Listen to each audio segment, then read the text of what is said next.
Hello and welcome to the New York Sports Show. I'm your host, Dom Nikonoweski. We have a NASCAR street stock driver, Patrick Jenks, on for what is an exclusive one-on-one interview. Patrick, hello and welcome to the New York Sports Show. Hello, and thank you for letting me on the show. It's an honor to be on here. Great setup you have going on. It's good to see you, and hopefully we can have a good interview here.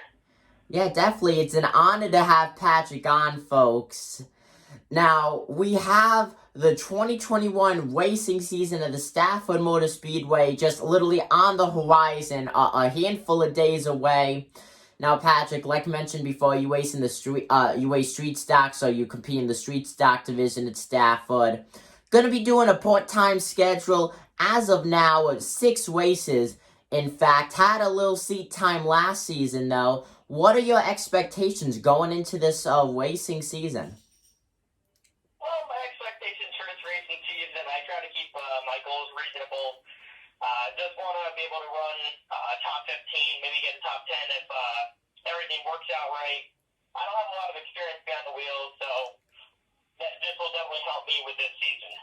Yeah, and you just said that you don't have a lot of experience behind the wheel. So what have you done to help you to prepare for this upcoming season? Have you used iRacing? Have you been to your local track for track rentals? Have you gone to even a go-kart facility to just get a feel of what it is racing?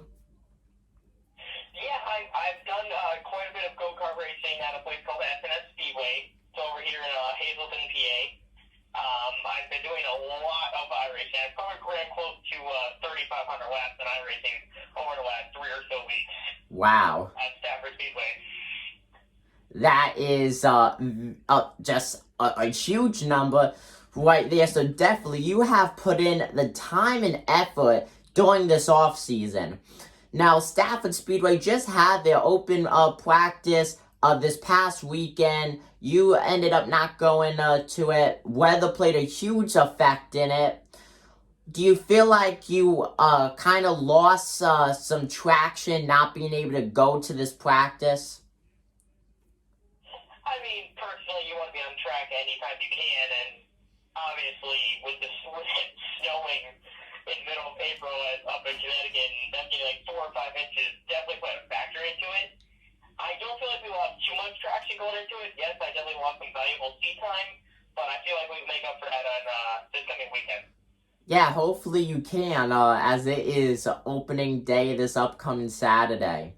Now, Patrick, you drive the number 22 for Wenta Race Car. No stranger, though, to racing, as you've raced darts, and you actually had an asphalt start last season. What is the biggest thing that you've really seen from racing on a dirt surface compared to asphalt, mainly handling-wise and just driving-wise overall? Well, from the few laps I have ran on dirt, it wasn't too much, but from the laps I did run, obviously you're a lot more sideways, and it feels like you're more like driving on ice than you're driving on any kind of pavement. Driving on pavement, you feel like you got more grip, and honestly, I feel like I got more control of the car. Yeah, that's good to hear that you have more control. So, what made you get into racing in general? Well, long story short, I was 8 years old. I was volunteering at the library at this time, and we were going to a whole bunch of events there. And one of the librarians comes up and says, "Hey, we got ARCA tickets to a Pocono race. Would your family like to go?" We went to that, and from that story on then, it's been me doing everything with racing, from playing NASCAR games, iRacing, go-karting, anything I can do to get my hands behind the wheel. How does it make you feel knowing that you used to go to races watching other people race, now you have people going to races watching you race? Honestly, it really hasn't settled in yet that I'm going to be driving myself, like, in such a big arena such as Stafford. I mean, thousands of people, now that the COVID restrictions are lifted, will be at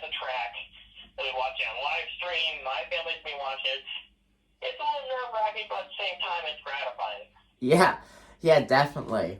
Now, like I said, being with a race car, how were you able to really make this all happen? Of course, you being out of state, racing here in Connecticut, longer drive, harder to find a team, and overall make a start. What steps did you have to go through? Well, I got in touch with a driver called Jenks, Woozy, and he's the one that provided me to Gary Spinato, who is the co-owner of Rent a Race Car. We started talking, I'd say, probably about 2.5, 3 years ago. And I just talked to him about his program and what. And from there on out, we just talked for him. And I decided I want to try it out. So came August 1st last year, July 31st, and I got inside the car. That is definitely it's about a 3-hour drive from my house. Wow. Well, I thought I had a long drive to Stafford. For me, it's about an hour and a half. Mine is nothing compared to yours. So, a very long drive there. What goes through your mind when you're driving to the racetrack, knowing that later on in that day you will be racing? I mean, personally, I try not to think about it too much. If you think about it too much, you're going to get over hesitant, anxiety's going to kick in, and you're not going to perform the way you should perform. You try to think about other things, about what could go right, and you always try to keep your mind fully occupied during that time. Yeah. Now, you being fairly new to racing at Stafford, do you feel like you have the respect of the drivers? Now, of course, we're seeing a lot of new drivers this season, so you're going to be racing around a lot of unfamiliar cars and just a lot of unfamiliar drivers with a driving style that you have not seen yet. How does that make you feel? Well, I mean, it could be a lot of untapped potential. It could be a lot of untapped trouble. You really don't know until you get into the car, you get into that first practice, and you see what everybody's going to do, what lines they're going to run, and what the experience level is. Experience level can vary from person to person, how much time they put on simulators, throttle control. There's a lot of different factors going into the season. Personally, my thoughts is it'll be nice to race with some new faces and get to learn and meet them. Hopefully not have any too early scuffles. Yeah, hopefully not. Now, have you gotten a chance to talk to a full-time teammate for one race car, driver the number 94, Christopher Danielchek? Yeah, actually, last year I got to race with Chris. His clutch blew out before the race started, but I got to talk to him for a bit. He gave me some advice I needed. Gary Spinato and his father and the rest of their team gave me a lot of good advice on where to run, what to watch out for, and just to stay out of the way, because obviously last year was my first race. I wasn't racing for points, and it was near the end of the season. Yeah. Now, this season is kind of like a whole different thing. You're going to be doing a handful of races, and when we were talking before the interview, you said that you may add on a few more. So with that said, are you just going to be racing just to race this season, or will you be racing for, let's say, a top 15 or a top 10 in the point standings? Overall at Stafford in the Street Stock Division, we see about 40 competitors during the entire regular season. Yeah, I mean, personally, I just hope I can get the top 20 in points with the starts I have right now. If I get more starts, maybe aim for a top 15. It really depends on how our car handles throughout the day and if we can make the right adjustments going into a race. Yeah, definitely.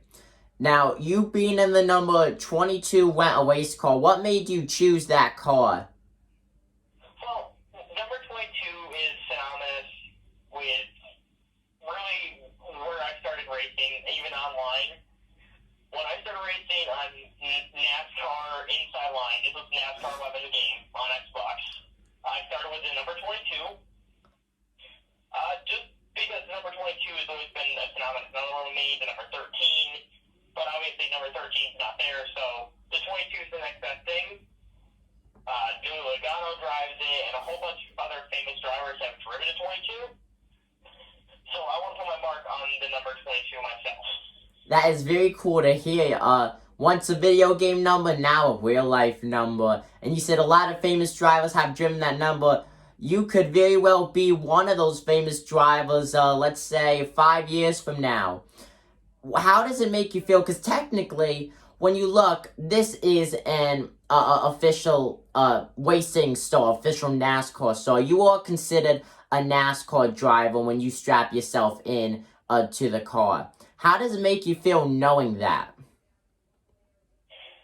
Knowing that makes me feel like I've been able to come a long way from where I started. I don't come from a very prominent family, I should put it. We're maybe mid-poverty level if we're lucky. But we've always made it by. I work 80 hours a week at Burger King right now up here in Pennsylvania, trying to get by and making sure I can make these races happen. Wow. So you definitely have been working hard, very devoted, very passionate. So, with that said, do you see yourself continuing your racing career? What are your goals for your racing career? As like a mini follow-up question. Well, to start out, I've had a lot of people doubt me throughout my early life because I will admit I was very much out of shape and just really didn't have much going towards racing. My family doesn't have a racing background. My mom used to go to Danbury in the 70s and 80s. That's really the only background I have for racing. So going into it, first generation driver, looking forward, I want to be able to make at least 3 truck starts within the next, I'd say, 8 to 10 years. My goal is to get up to NASCAR level if I can. But if not, being either a late model champion at a track or something of that sort would really be one of the big goals for me. Now, Patrick, what do you... Go ahead, sorry. No, that's okay. You could go. I was just going to finish up. My ultimate goal is to make a Truck Series debut at Daytona. That would be very, very awesome. So, before I get to the next question, I just kind of want like a mini follow-up on this. What do you have to say to all the people that have doubted you? Well, really, I just got to say thank you for doubting me and pushing me, because the more people that dislike me and doubt me, the harder I'm going to try to make something happen. Yeah. It gives me the courage to say, I can do this, I'm going to get up and go. Yeah, and you're doing a lot. I give you credit. Very devoted to what you're doing, and I absolutely love that. So, now, you said that you would like to make a truck start at Daytona. What team would you like to race for? Is it a corn team, or is it for a team that you would own and drive for? And we see that a lot. Such as Jennifer Jo Cobb Racing. You have Jennifer Jo Cobb behind the wheel. BJ McLeod Motorsports. You have BJ McLeod behind the wheel. Is that something that you would like to do? Or would you like to race for another team? I mean, I'd love to start my own team, but right now that doesn't seem like a very big possibility. If it does become available, I'm definitely going to go for it. But really, I'd love to drive for Jordan Anderson Racing with Jordan Anderson. He's helped me a lot through the last, I'd say, about 4 or 5 months with getting used to all of this and getting into the world racing. Now, how has he helped you? Just being able to watch him with what he does and being able to talk to him and ask him a few questions. And Jesse Woozy, as I mentioned before, has given me a lot of information to process and work with. Yeah, that is very, very cool to hear. So definitely a lot of just positive vibes. I feel like it's the best way to put it. Coming at you, a lot of people just giving you advice and just helping you along the way with your racing career. Is there anything else that you'd like to say to the people watching this video? Well, just real quick before we do anything, I would just like to thank my main sponsor, Ryan Dyer. He's a good friend of mine. He's actually coming down from Maine to see my first race for the Spring Sizzler this coming weekend. Sorry, I almost said next weekend. Forgot how quick it's coming up.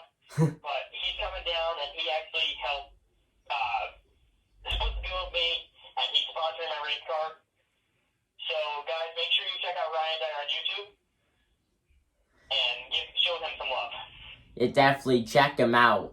Well, Patrick, thank you for joining us here on the New York Sports Show. Folks, once again, this is NASCAR Street Stock driver Patrick Jenks. Patrick, thank you for joining us here on the New York Sports Show. Thank you for having me, sir. Have a good one. Thank you.